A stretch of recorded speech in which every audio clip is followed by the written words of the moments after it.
Well, it's nice to finish up a spring game with, a nice atmosphere. There was a nice feel around campus today. I think it really, for all of our players, you could sense an excitement around campus, and that's what makes Notre Dame unique. In that, in the spring game, you get that kind of energy, and you guys may poo-poo that and not understand it, but when you play this game and you have that kind of loyalty and support from your fans, it's a real nice feeling. So our guys got the opportunity to play before a nice crowd today, and I think it really excited them getting out there and seeing the support that we had out there. So as it relates to the format of the game, I thought it allowed us to do a lot of things today, and I think there's no question in my mind that we've got enough players out there to compete, and I'm not worried about not having enough players. We need to continue to build the players that we have, and we've got a long way to go, but I was pleased with that. I think if there's one thing that stands out from the game itself is the attention to detail, the little things that we need to do better. And what I like positively is our team plays together. They like playing with each other. This is a group that has come a long way in a very short period of time relative to understanding that it's a team sport, and I like that. We got a team, and you need a team to play the kind of schedule we play at Notre Dame. So that's a real positive. I saw that energy. The guys like to play. There's enough pieces out there for us. It's really the attention to detail, the little things that matter the most. And our guys are going to have to work at that over the summer. If they do that, when we get into preseason camp, we should be in a pretty good position. So that's what I saw today. Open it up to questions. Brian, did you see anything in the quarterbacks today that you hadn't seen all spring, either plus or minuses? I think we saw some things that we hadn't seen before in terms of ball placement, and then we saw some errors that, unfortunately, that are all too familiar. So I think there were some strides made, but clearly we're not there yet. We've got a lot of work to do with all of the quarterbacks to get them to the level that we want, and we have a high bar set for them. So, I saw some things out there that they hadn't done in the past, but yet, 2 interceptions in particular where we've seen that movie before. So we've got to move past that. And what was your thinking in bringing Gunner in just for the second half? Well, we knew he was going to get all the reps in the second half. We wanted to make sure that we got a good rotation, and then obviously we can't run everything with Gunner at this point. He just doesn't have the knowledge base. So from that standpoint, we gave him all the reps in the second half and got him an opportunity to really feel, like he was part of the game. Specifically, could you comment on Golson's game? He had 2 touchdowns and I think the most yardage. Was that something you expected, or is that kind of a surprise for you?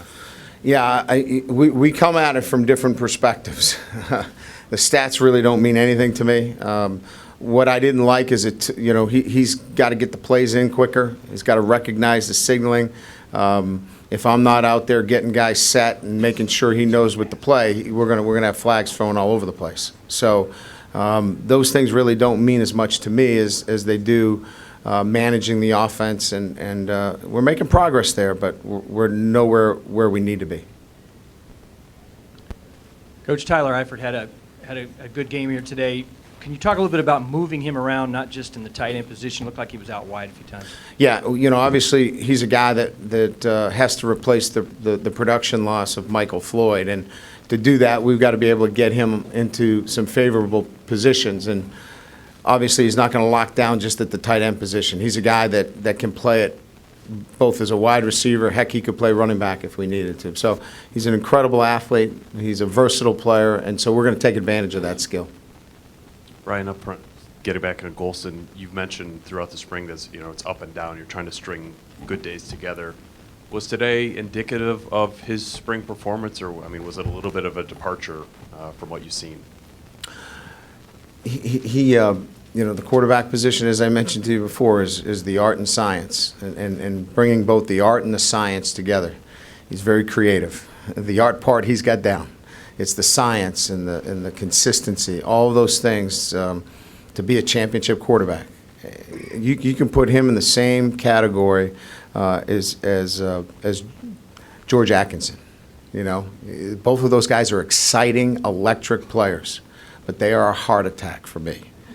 You know, so we got to get them there because I think we all see that they've got great skill, but they are guys that are work in progress. You're seeing work in progress. You're seeing something very exciting, but I think we all could sit here and agree. We got to get them to manage the game, take care of the football. If they do that, they can really help our football team. A position that's probably a little more consistent, the offensive line. Yeah. Can you just talk about that group overall this spring, and particularly the influence of Coach Heastand on that group? Well, I think it's the cohesion. It's the group that, you know, really, if you look at all the details, they probably have that down as well as any unit. You know, they do the little things right.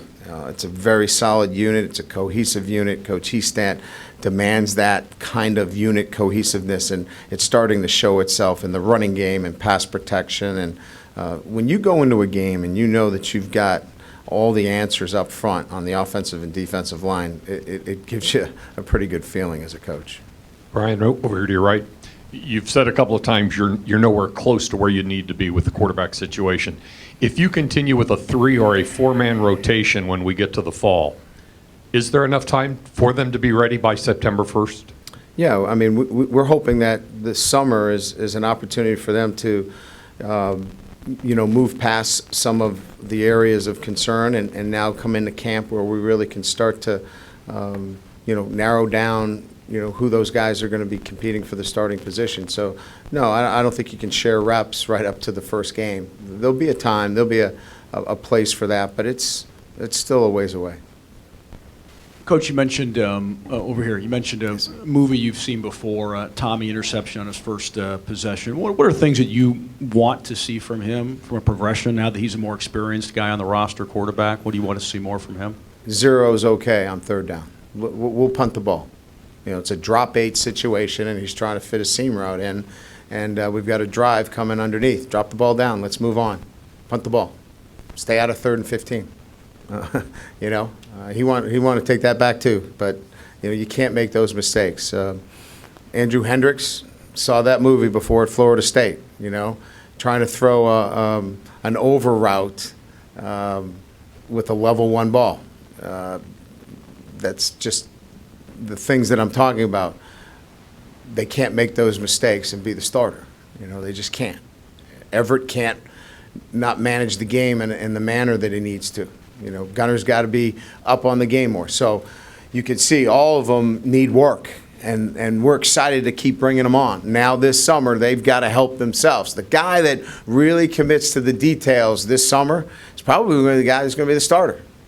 So if you guys can go to any of those voluntary workouts and let me know, I'd be happy to feel that when I'm on the golf course. You know, just text me if you guys, you know, got that opportunity. So the point is, all of them have a lot of work to do. We'll see who does a great job this summer.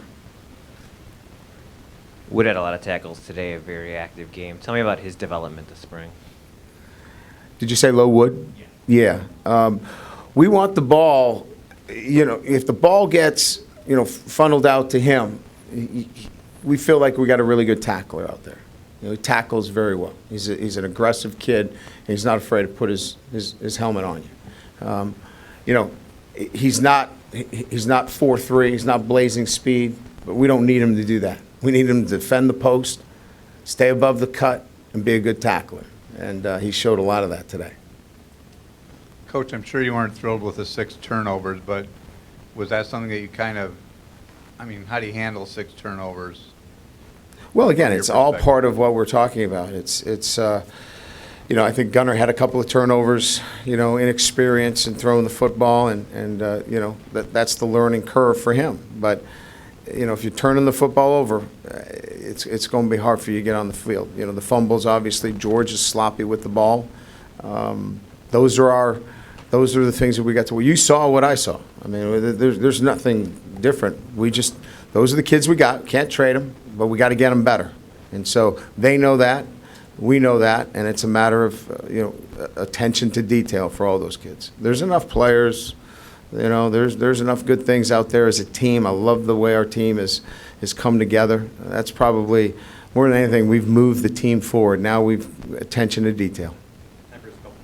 Brian, not a lot of Cap or Tuitt or Manti out there, but what were you able to glean from what you saw in your defense today? Well, you know, a couple of guys that stood out, Anthony Rabasa, you know, plays really strong at the point of attack, did a very nice job. Jared Grace is all over the field. So I think we saw Ishak Williams and his ability to drop in coverage. He's athletic. He's really come on for us. So even with those guys, you know, that you mentioned not in the game, you know, we saw a lot of nice things out there. And, you know, I'd add Kona Schwenke to the mix as well. You know, Kona took the coin toss. Our game day captains were Kona Schwenke and John Goodman, because our staff voted both of those players the most improved players in the spring. So that's why they're out there. So Kona as well. Coach, Golson got 31 snaps today. Reese got 26. Hendricks gets only 15. Does that affect his evaluation? No, I don't think so. I think it's just the way, you know, the way the game went. You know, it wasn't, nothing was prescribed. We stayed in the rotation, as you know, if you followed it. We just stayed in the seniority rotation through. So just the luck of the draw. It won't affect him, because again, it's not about the number of reps. It's about the quality reps, and he'll be evaluated as such. Good. Thank you.